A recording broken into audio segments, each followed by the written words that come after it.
ഏറ്റവും ഒരുക്കത്തോടെ വിശുദ്ധ വാരത്തിലെ ശുശ്രൂഷകളിൽ നമുക്ക് പങ്കുകൊള്ളാം. പെസഹ നമ്മുടെ കർത്താവ് പരിശുദ്ധ കുർബാന സ്ഥാപിച്ച ദിവസമാണ്. അവിടുത്തെ രക്തശരീരങ്ങൾ നമുക്ക് പ്രദാനം ചെയ്ത കൃപയുടെ ദിവസം. മനുഷ്യവർഗത്തിന്റെ വീണ്ടെടുപ്പിന് വേണ്ടി ആ പെസഹയുടെ രാത്രിയിലെ ഗെത്സമനിയിൽ കർത്താവ് പ്രാണവേദനയോടുകൂടി പ്രാർത്ഥിച്ചു. കർത്താവിൻ്റെ ഹൃദയവേദനയോട് ചേർന്ന് ലോകത്തിന് വേണ്ടി, സഭയ്ക്ക് വേണ്ടി, കുടുംബങ്ങൾക്ക് വേണ്ടി, തലമുറകൾക്ക് വേണ്ടി കണ്ണുനീരോടെ നമുക്ക് ഈ പെസഹ ദിനത്തിൽ പ്രാർത്ഥിക്കാം. പ്രത്യേകമായി ഈ പെസഹയുടെ രാത്രി 9 മുതൽ 12 മണി വരെ ഇന്ത്യൻ സമയത്ത് ഗെത്സമൻ വിജിൽ എന്നുള്ള 3 മണിക്കൂർ നീണ്ടു നിൽക്കുന്ന വലിയ ശുശ്രൂഷ ഷെക്കൻ ന്യൂസിലൂടെ ലൈവായി ടെലികാസ്റ്റ് ചെയ്യപ്പെടുകയാണ്. നിങ്ങൾ ലോകത്തിന് ഏത് ദിക്കിലാണെങ്കിലും ഒരുമിച്ച് വന്ന് നമ്മുടെ കർത്താവിൻ്റെ ഹൃദയവേദനയോട് ചേർന്ന് നമുക്ക് ആ 3 മണിക്കൂർ അവനോടൊപ്പം ഉണർന്നിരുന്ന് നമ്മുടെ കർത്താവിൻ്റെ ഹൃദയത്തെ ആശ്വസിപ്പിക്കുന്നവരാകാം. ദുഃഖവെള്ളി തൻ്റെ കുരിശു മരണത്തിലൂടെ ലോകം മുഴുവനെയും വീണ്ടെടുത്ത അനുഗ്രഹത്തിൻ്റെ ദിനം.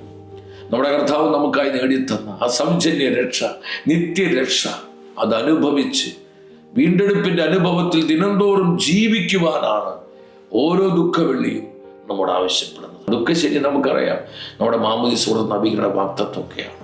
സഭയിലും ഈശോയിലും നമ്മുടെ വിശ്വാസത്തെ മുറുകെ പിടിച്ച് മരിക്കേണ്ടി വന്നാലും, രക്തം ചിന്തേണ്ടി വന്നാൽ, എന്തൊക്കെ നഷ്ടപ്പെടുത്തേണ്ടി വന്നാലും നമ്മുടെ വിശ്വാസത്തോടെ ധീരതയോടെ മുറുകെ പിടിച്ച് ആ വിശ്വാസം ജീവിക്കുവാനുള്ള കൃപയഭിഷേകവുമാണ് ദുഃഖശനിയുടെ ശുശ്രൂഷകൾ നമുക്ക് പ്രദാനം ചെയ്യുന്നത്.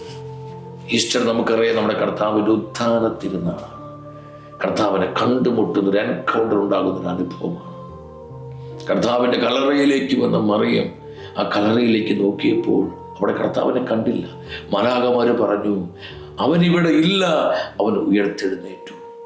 അവൾ കല്ലറയ്ക്ക് വെളിയിൽ കരഞ്ഞുകൊണ്ട് കാത്തു നിന്നു. അവൾ കർത്താവിനെ കണ്ടുമുട്ടുകയാണ്. അവളുടെ ആദ്യത്തെ ഈസ്റ്റർ മെസ്സേജ്, ലോകത്തിന് നൽകപ്പെട്ട ആദ്യത്തെ മെസ്സേജ് എന്താണ്? ഓടി ചെന്ന് ശിഷ്യരോട് പറഞ്ഞു, ഐ സോ ദ ലോർഡ്, ഞാൻ കർത്താവിനെ കണ്ടു, I have seen the Lord, ഞാൻ എൻ്റെ യേശുവിനെ കണ്ടു. എൻ്റെ സഹോദരങ്ങളെ, ഓരോ ഉത്ഥാന തിരുനാളും ഈ ഒരു എൻകൗണ്ടറിലേക്കാണ് നമ്മളെ നയിക്കേണ്ടത്.